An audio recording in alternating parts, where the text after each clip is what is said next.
This is KTN News.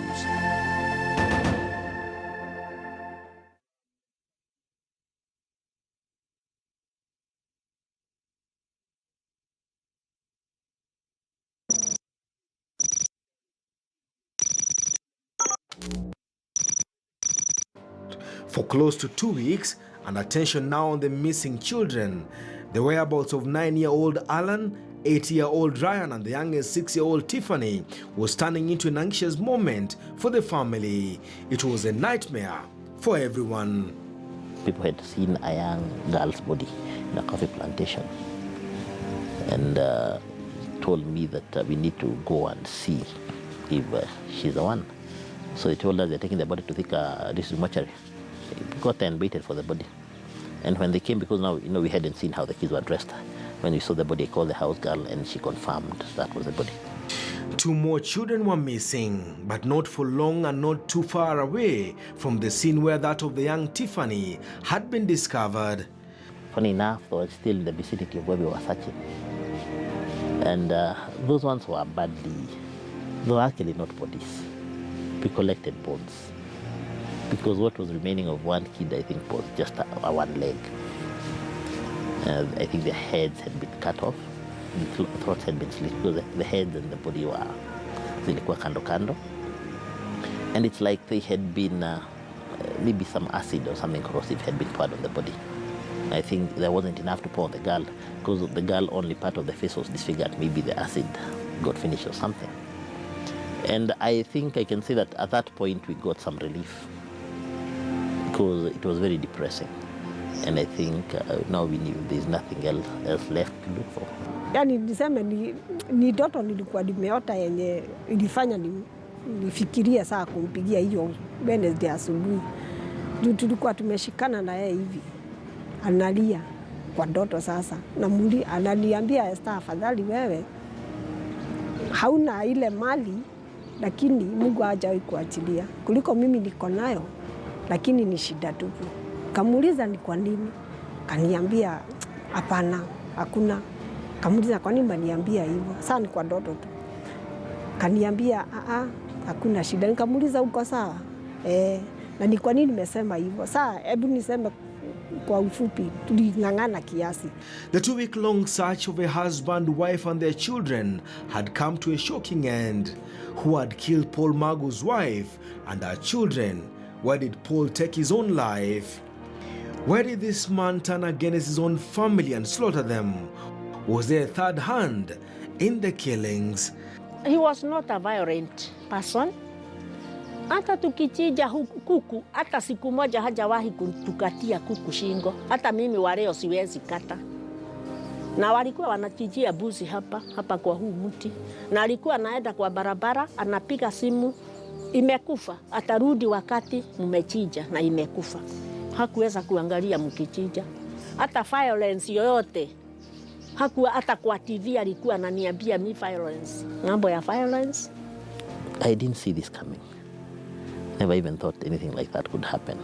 Paul Magu was many things to many people.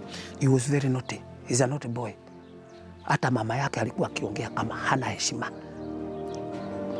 Mtu yule, hata mimi Magu alinikosea heshima walipochukuana na huyo. The family of Lydia Magu's wife told Kiss Files Paul was one thing to them and another to the rest of the family members. This Paul is controlling, and you're only important when he's using you. Sorry. When you have nothing to offer. But when you have something to offer, you're good. That's it. I knew both Pauls. She really used to have a hard time because this is our money. So she could not help one of us who was struggling. And that thing really weighed down on her. So she could call me and like, God, Nancy, this is too hard for me. Somebody wants money. I can't help. I'm told this is our money. It reaches that. It is my money and my children. Okay, she was carrying so much burden. She was between a rock and a hard place. I have my family. I have this husband. So she didn't even know herself. Who am I? You know. So she didn't have. Okay, she lived a miserable life. To Paul Magu's family was the nice man, a loving husband and father. Ile unaona hiyo fatherly love alikuwa nayo kabisa. Could the church have turned Paul into something else? Did the church block Paul Magu's thinking to an extent he lost himself and his family? Akikasirika dakika hiyo ingine anacheka tu mnaongea. No. He was a humble man. He was a humble man. Walikuwa wanapendana sana na bibi yake. Ndio ninashindwa. Ni nini kiliendelea? Ikiwa ni yeye alimuua, kwa nini? Hata nashindwa. Kwa nini aliua ikiwa ni yeye? Kwa nini aliua hao watoto? Kama huyo mkubwa alikuwa anapendana sana.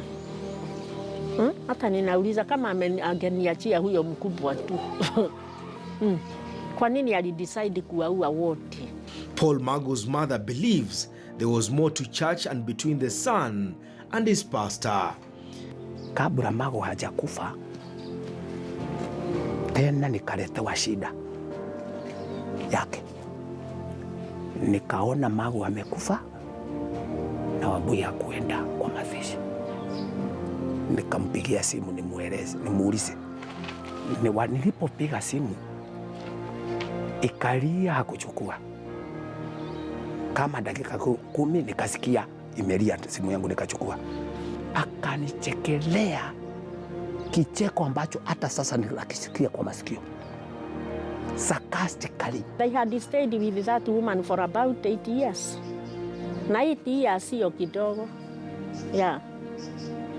Walikuwa pamoja, very close for 80 years, 80 good years. Uliza huyo kijana wangu. Sasa kwa sababu umeanza kukimbizana na prophecies na miracles, kwa sababu nasikia huyu mama ni prophet, jihadhari sana.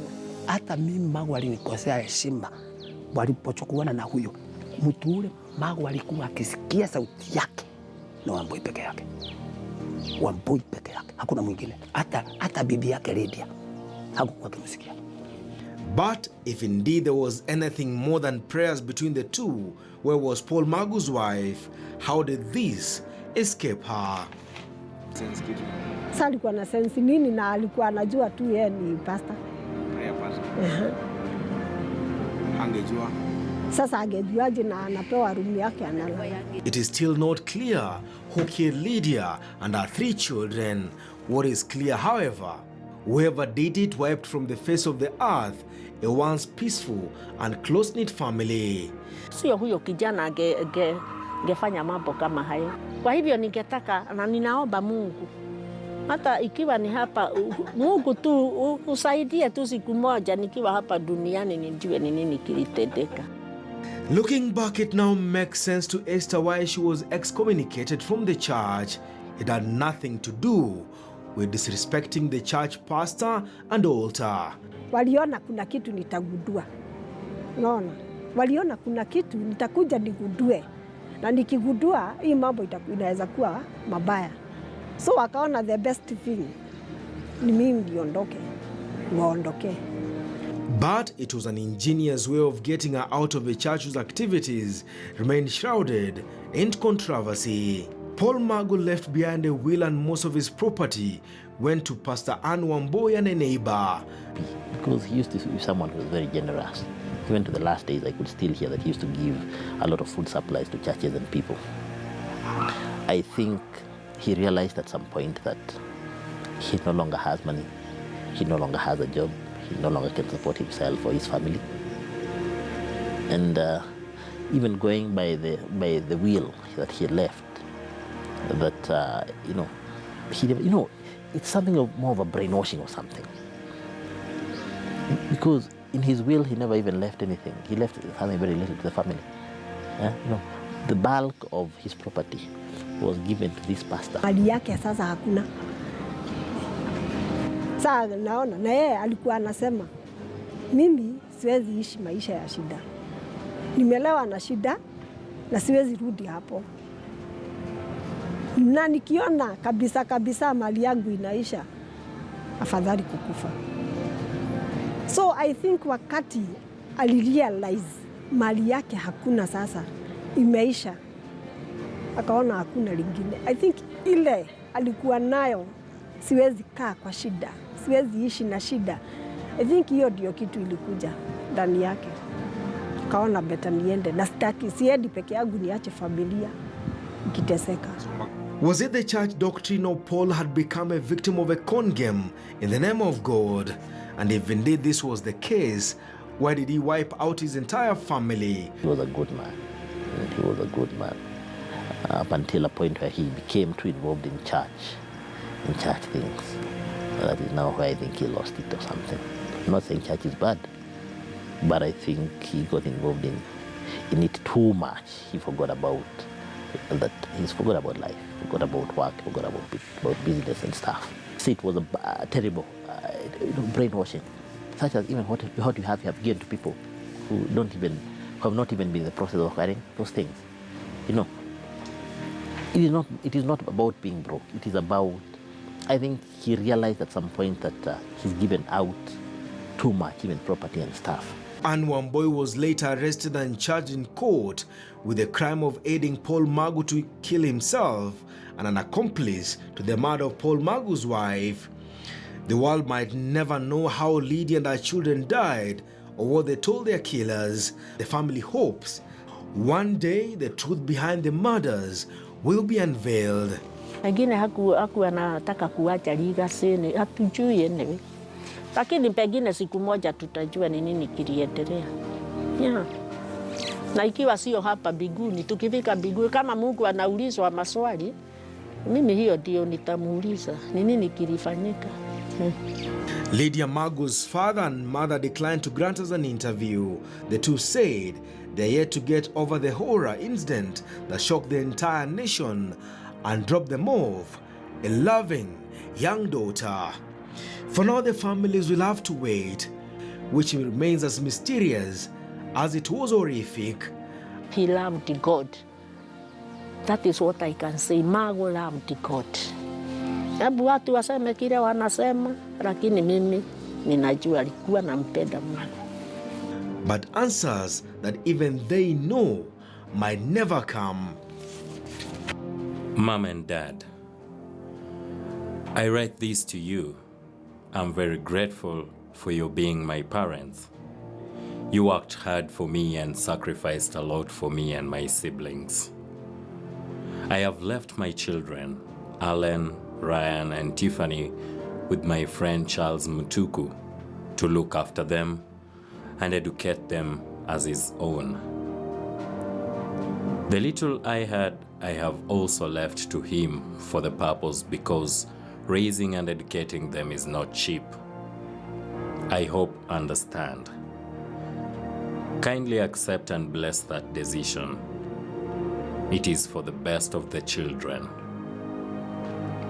I ask you solemnly to be checking PM those children. Never let them out of your mind, and please, never let them suffer. To my brothers Njurumba and Kamau, and my sisters Mercy and Faith, no matter the differences that have ever been between us, we are one blood. Please forgive me for every way I ever wronged you.